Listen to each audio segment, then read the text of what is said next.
जब एसीपी ने अपने ही अधिकारी को सस्पेंड कर दिया, तो किसी ने भी कल्पना नहीं की थी कि उसी रात सत्ता के गलियारों में छुपा एक खतरनाक राज फट पड़ेगा। माहौल पहले से ही तनाव से भरा हुआ था, लेकिन अंजलि के एक जोरदार तमाचे ने जैसे आग में घी डाल दिया। तमाचा पड़ते ही विद्युत आग बबूला हो उठा। उसकी आंखों में गुस्सा, चेहरे पर अहंकार और आवाज में धमकी साफ झलक रही थी। वह गरजते हुए बोला, मैं अभी के अभी आपको अरेस्ट कर सकता हूं। उसे लगा कि वर्दी की ताकत अभी भी उसके हाथ में है, लेकिन तभी दरवाज़ा खुलता है और एंट्री होती है एसीपी पंकज पुरोहित की। उनका चेहरा शांत, लेकिन शब्द किसी हथौड़े से कम नहीं।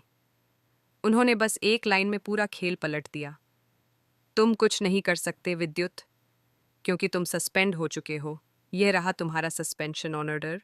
यह सुनते ही जैसे जमीन खिसक गई विद्युत के पैरों तले। जो अधिकारी कल तक दूसरों को डराकर अपने इशारों पर नचाता था, आज खुद बिखरता नजर आ रहा था। उसकी आंखों में पहली बार डर दिखाई दिया। वर्दी का रुतबा एक कागज के टुकड़े से खत्म हो चुका था, लेकिन कहानी यहीं खत्म नहीं होती। असली तूफान तो अभी बाकी था।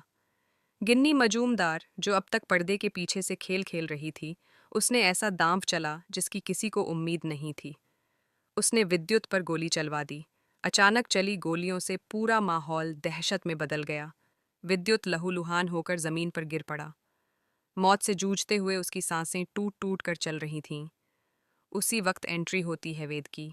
वह बिजली की तेजी से आगे बढ़ता है, हमलावरों को धराशायी कर देता है। अंजलि भी पीछे नहीं हटती। वह एक गुंडे को पकड़ लेती है और सख्ती से पूछताछ शुरू कर देती है।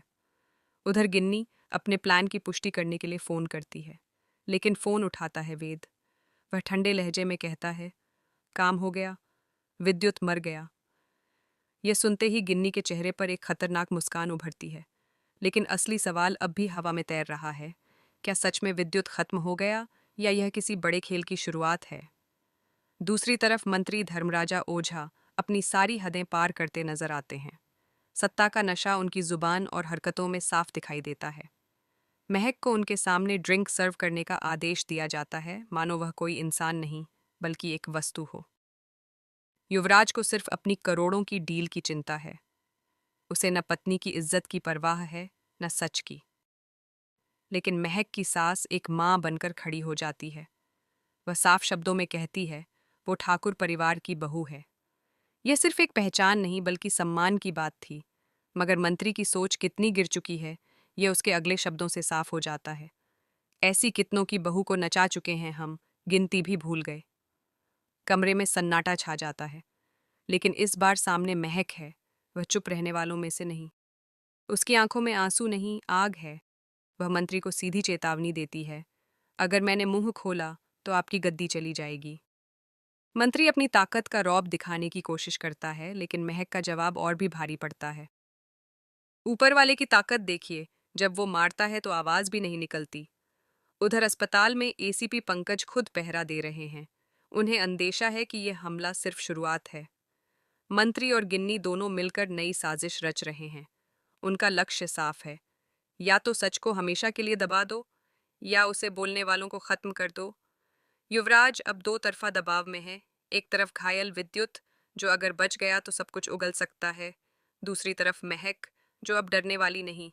अगर दोनों ने सच बोल दिया तो करोड़ों की डील, राजनीतिक करियर और सत्ता, सब खत्म। तभी काव्या एक खतरनाक आइडिया देती है। महक को ऐसे खत्म करो कि किसी को शक ही न हो, मौत दिखे नेचुरल। यह प्लान सुनकर सब सन्न रह जाते हैं। खेल अब और खतरनाक हो चुका है। इसी बीच अवस्थी और राजपूत परिवार में कुछ अच्छे पल भी दिखते हैं, जहां राघव को लंबे समय बाद सुकून का एहसास होता है। लेकिन यह शांति तूफान से पहले की खामोशी है। अगले एपिसोड में नया ट्विस्ट आने वाला है।